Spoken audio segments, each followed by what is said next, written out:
ಗಿಲ್ಲಿ ಕಾವ್ಯ ಉತ್ತರ ಕರ್ನಾಟಕ ಜನಗಳ ಪ್ರೀತಿ ಬಗ್ಗೆ ಮಾತಾಡ್ತಾ ಇದ್ದಾರೆ. ನಮ್ಮ ಉತ್ತರ ಕರ್ನಾಟಕ ಜನ ಅದೇ ತರ ಗಿಲ್ಲಿ ಒಂದ್ಸರಿ ಒಂದು ವ್ಯಕ್ತಿ ತುಂಬಾ ಒಳ್ಳೆಯವನು ಅಂತ ಅಂದ್ರೆ ಅವನ್ನ ಒಂದು ನೆಕ್ಸ್ಟ್ ಲೆವೆಲ್ಗೆ ಕರ್ಕೊಂಡೋಗಿ ಬೆಳೆಸ್ತಾರೆ. ಅದೇ ತರ ಪ್ರೀತಿ ಕೊಡ್ತಾರೆ. ಒಂದು ಕಲಾವಿದರನ್ನ ತುಂಬಾ ಚೆನ್ನಾಗಿ ಗೌರವಿಸ್ತಾರೆ. ಬೀದಿ ನಾಟಕ ಆಗಿರ್ಬೋದು, ನಾಟಕದಾರರು ಆಗಿರ್ಬೋದು, ಆ ಕಲಾವಿದರನ್ನು ತುಂಬಾ ಚೆನ್ನಾಗಿ ಬೆಳೆಸ್ತಾರೆ. ಅವ್ರಿಗೊಂದು ರೆಸ್ಪೆಕ್ಟ್ ಕೊಡ್ತಾರೆ. ನಾಟಕ ಜಾಸ್ತಿ ನಡೀತಾ ಇರೋದೇ ನಮ್ಮ ಉತ್ತರ ಕರ್ನಾಟಕದಲ್ಲಿ, ಯಾಕಂದ್ರೆ ಅಲ್ಲಿ ತುಂಬಾ ಪ್ರೋತ್ಸಾಹ ಕೊಡ್ತಾರೆ. ಅದಕ್ಕಾಗಿರ್ಬೋದು, ಯಾರೇ ಒಂದು ಕಲಾವಿದರು ಹೋಗ್ಲಿ ಉತ್ತರ ಕರ್ನಾಟಕಕ್ಕೆ ತುಂಬಾ ಪ್ರೀತಿಯಿಂದ ವೆಲ್ಕಮ್ ಮಾಡ್ಕೋತಾರೆ. ತುಂಬಾ ಪ್ರೀತಿಯಿಂದ ರೆಸ್ಪೆಕ್ಟ್ ಕೊಟ್ಟು ಮಾತಾಡ್ತಾರೆ. ಅವ್ರಂತಾನೆ ಅಲ್ಲ, ಕಂಟೆಂಟ್ ಕ್ರಿಯೇಟರು, ರೀಲ್ ಮಾಡೋರಿಂದ ಎಲ್ರು ಒಂದ್ಸರಿ ಇಷ್ಟಪಟ್ರ ಅಂದ್ರೆ ಅವ್ರನ್ನ ಇಲ್ಲಿ ಇಟ್ಕೊಂಡು ಪೂಜಿಸ್ತಾರೆ. ಅದು ನಮ್ಮ ಉತ್ತರ ಕರ್ನಾಟಕದವ್ರಿಗೆ ಇರುವಂತ ಒಂದು ಸ್ವಾಭಿಮಾನ ಆಗಿರ್ಬೋದು, ಒಂದು ಒಳ್ಳೆ ಮನಸ್ಸು ಅವ್ರಿಗಿರುವಂಥದ್ದು.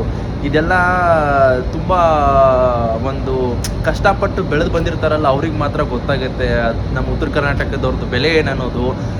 ಇವಾಗ ಗಿಲ್ಲಿ ಹೇಳ್ತಿದ್ದಾನಲ್ವ, ನಾನು ಅರ್ಧಕ್ಕರ್ಧ ಸಂಪಾದನೆ ಮಾಡಿರೋದೇ ಜನಗಳನ್ನ ಉತ್ತರ ಕರ್ನಾಟಕದಿಂದ, ನಾನು ದುಡ್ಡು ಸಂಪಾದನೆ ಮಾಡಿದ್ದು ಅಲ್ಲಿಂದ ಅಂತ ಹೇಳ್ಬಿಟ್ಟು.